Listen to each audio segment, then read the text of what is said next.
Hey guys, I want to go over a new defensive formation that I've been using as my new base formation over the past couple of days. I've been having a lot of fun, a lot of success with it in the weekend league and just regular head-to-head games. I'm going to kind of go over it, some of the adjustments that I've been doing and some of the coverages that I've been running. And then towards the end of the video, if you stick around, there's a nice blitz, actually a really good blitz that I want to show you. It's really my only blitz for now. And then, of course, how I stop Wham out of it. I think if you're going to run anything, any playbook in this game, you need at least one way to stop Wham. And it didn't take long. I figured out a nice way to do that. So that'll be towards the end. If you know me, I kind of been running... Well, I've been running 4-3 for the entirety of Madden 18 and mostly 4-3 normal. I think it's been really good, but... You know, as the game goes by, it gets kind of stale, it gets kind of boring, and you know, I think if you're not trying new things, you're not growing. So I mean, why not? So I switched, completely from 4-3 to 3-4. I don't think it's a big leap in this game. 2-gap defensive D-line assignments really aren't a thing. So the difference between 4-3 and 3-4 is really just alignment, and some of the plays that come along with it. So I've switched to 3-4 under out of Pittsburgh Steelers. 3-4 under is really in almost every 3-4 playbook, but the Steelers have some interesting plays in it. And actually, these plays are in a lot of other playbooks too. You just have to look for it. But yeah, in general, whatever formation I'm running, my base and my go-to and my most comfortable is always the Tampa 2. I think it's still, the best base coverage in this game.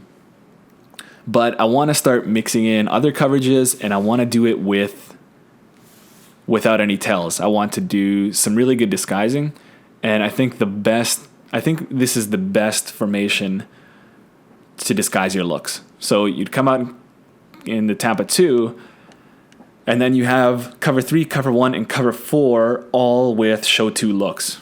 So what I'll do is at the start of the game, I'll set my audibles.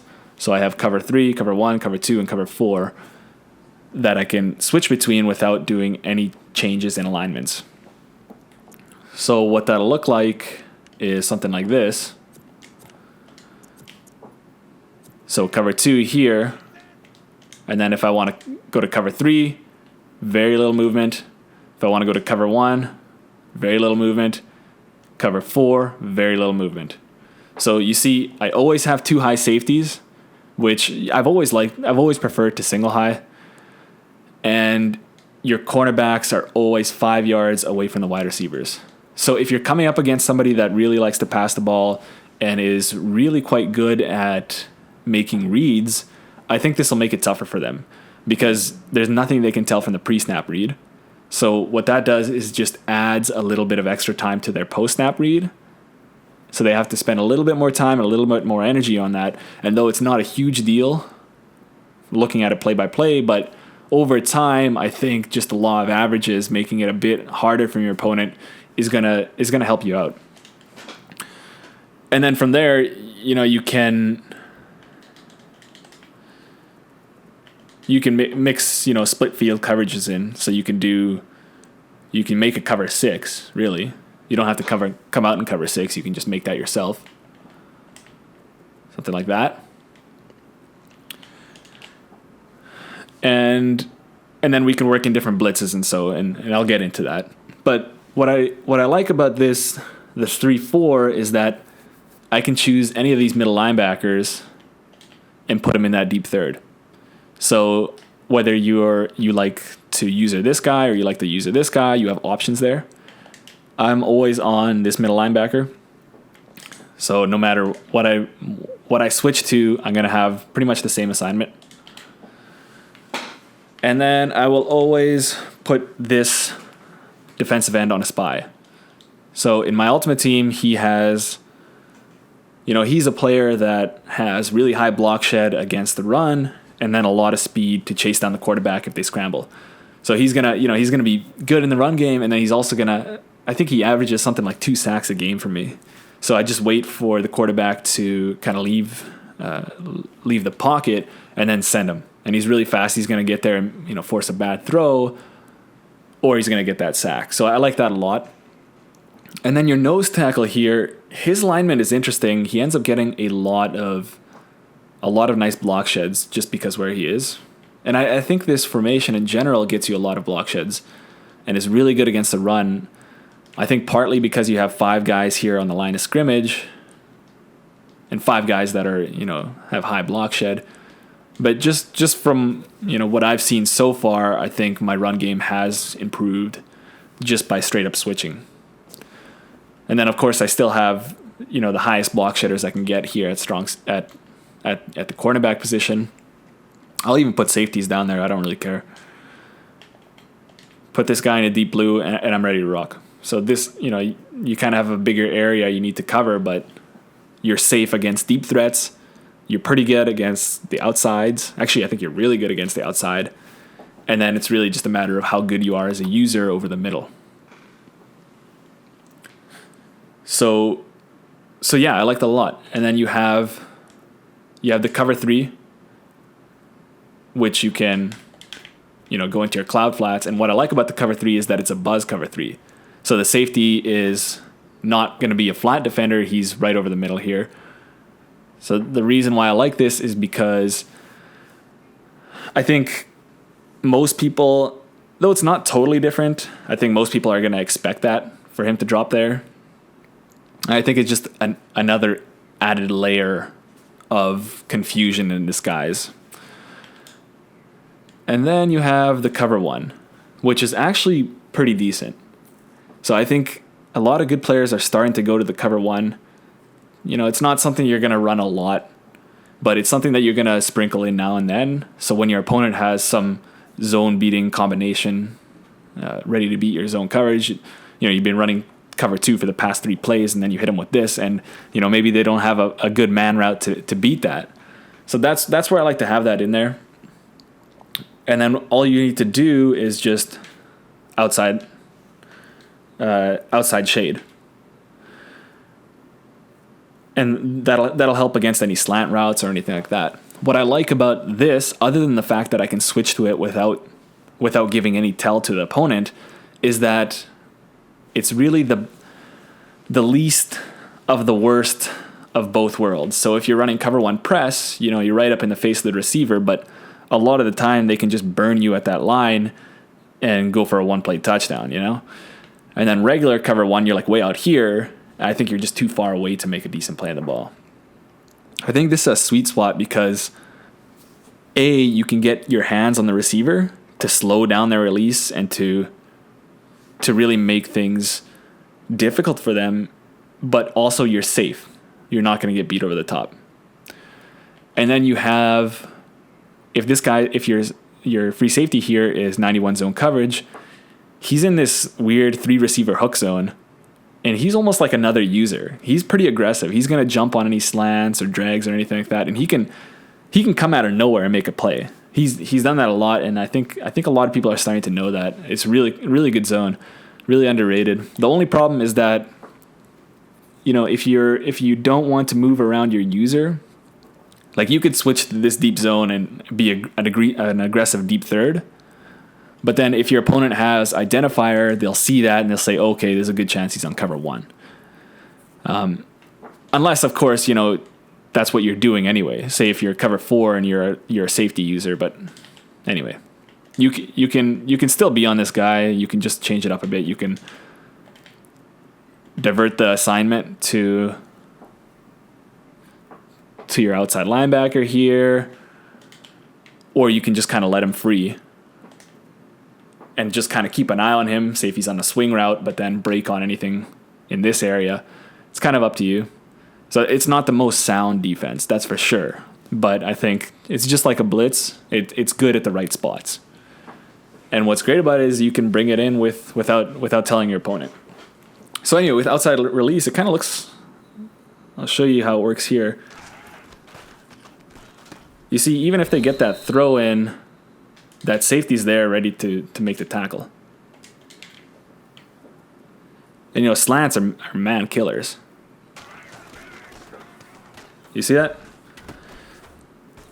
So that's why I like this a lot. So let's take a look at it again. Now, obviously, you know, this isn't the only case.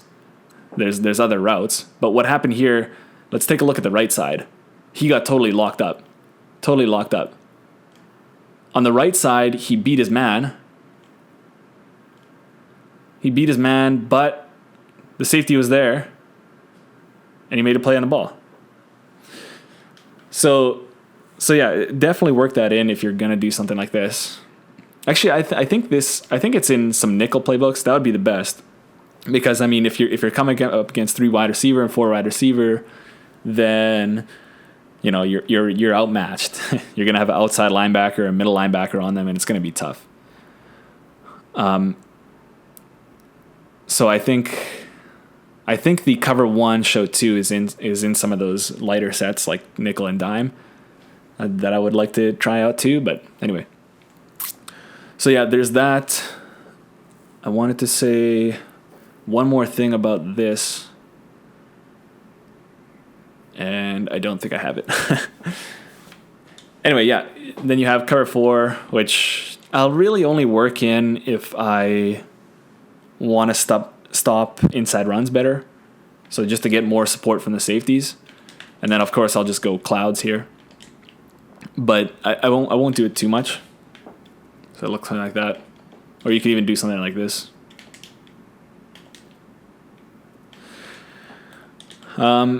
Yeah, and then the cover 3 is interesting. This is what I like to blitz out of. So what I'll do is I'll re-blitz this outside linebacker. Actually, yeah. The only problem with this blitz is that it's kind of wonky against under center. So I'm still kind of trying to work that out. And then, so keep that in mind if you're gonna decide to kind of join me in this, and if you have been running this 3-4 under. By the way, if you have been running 3-4 under, let me know how it goes for you. What kind of things do you do? Do you have some good blitzes out of it? Good coverages? But in terms of now, I'm just running this, and I'll go up against bunch offset, something that doesn't have a halfback blocking. And so I'll just blitz this outside linebacker, put the middle linebacker on a spy, and then this safety, you know, depending on what you want, you can leave him on a hook curl, or you can put him in the curl flat, and then switch everybody to clouds, or if you're really aggressive, hard flats, whatever you want to do there. And then for more success, I'd just move this guy just a bit out. And then what you're going to do, just wait for the snap and just send the spy. So sometimes he'll bounce off that defensive end and he'll make it a bit slower, but he's still going to get in there. So I showed something like this in my how to blitz at a 4-3 normal, and I think it was really difficult to get him through without sending 6. But just the way that the lineman is for this 3-4 under, you only have to send 5 to get him through. So you see? So I think if he's faster. By the way, some people say pursuit matters. I really don't think it is. I think if he's faster, and if you have just a decent angle here, he's going to go right through. Kuechly isn't the fastest guy, but yeah, you see? So I think if you just push him out a bit wider. Now that's what I don't like, you know, that could be a tell if your opponent sees you moving this guy. But you could work that into your whole scheme. You can move him every play, or you could just kind of try to be a bit quicker and sneakier about it. And then I've also been experimenting if you put this guy on a bluff blitz to get the blitz through and only sending 4. So let's try that out. So you see he got there. So he's still kind of bouncing around and being awkward, but you're sending 4 and he's coming through. So I like that a lot. Let's put him on a bluff blitz again. Oops. And you could probably even make it better by just kind of hovering around here. Yeah, that's the only problem, is that sometimes he'll, and I think that's what happens under center, is that sometimes he'll shoot the A gap rather than the B gap. And even if he gets through, he's going to get nano detected. So I think if he comes through the B gap, it's not going to happen. Anyway, yeah, if you're so inclined, you could kind of work out the best way to get him through with only sending 4. But I don't think it's too necessary. I think you can just go ahead and send 5. That time I kind of did a bluff blitz myself. I don't think you need to do that. So yeah, that's that. That's the coverages, how you can, do pretty much every coverage, cover 2, 3, 4, 6, 1, all without giving any sort of tell. You have a really nice blitz, in my opinion. And then if you want to stop halfback wham, so we'll come out in Tampa 2 here, and we'll go halfback wham. You remember I showed you out of the 4-3 normal. I think it was my first video. You really didn't have to do anything. Just the way that blocking set up, your middle linebacker was free to make a giant hit in the middle. Well, we can kind of do the same thing here. Unfortunately, we have to make some shifts, but all I do is just shift my D line to the right and shift my linebackers to the left. Then I'll wait like a split second for Kelsey to clear and target somebody else, and I'll just come in for the hit. So it'll look something like this. Oops. I think I was too far close.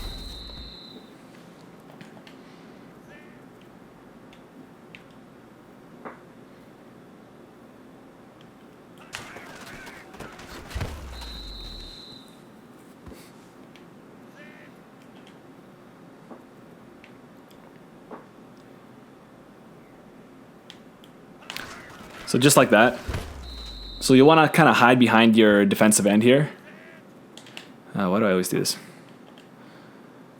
So you want to just move outside just so the center doesn't target you. And you're free to make a big hit.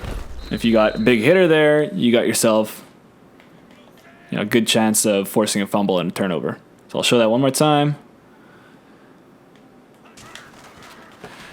Okay, so yeah, that's it. So yeah, I like it a lot. Disguise coverage is a really nice blitz, and of course a good way to stop deuce close halfback wham.